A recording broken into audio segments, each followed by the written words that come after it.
buvo lemiamas momentas, kai nusprendėt, kad 53 AMG buvo per mažai jums? Truputį pasivažinėjus gerą pusmetį, supratau, kad norisi daugiau galios. Ir be abejo, pardavėjas pasiūlė tą variantą, kad yra AMG 63S. Patiko, štai mes jį turim.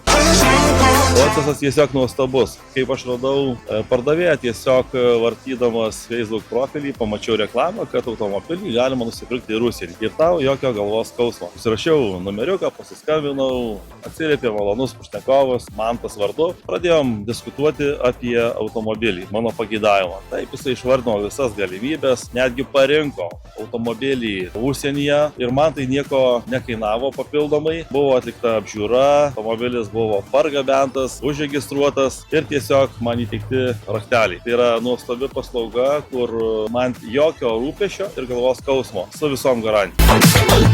Rekomenduočiau tiesiog nebijoti, o pasitikėti. Tai yra stereotipas nuo senesnių laikų, kai automobilį reikia būtinai pamatyti, pažiūrėti, bet kai yra patikimas partneris, kuris pasirūpina viskuom, tikrai aš tų automobilių nei mačiau, nei pravažiavau su jais, nei išvandinėjau, nei apžiūrinėjau. Tikiu, kad jisai ne vieną kartą buvo čiupinėtas, išglostytas, apžiūrėtas ir patikrintas. Taip, kad tikrai rekomenduoju pasitikėti būtent šitais pardavėjais Apex Ride. Labai faina ir kur jokio tiesiog galvos.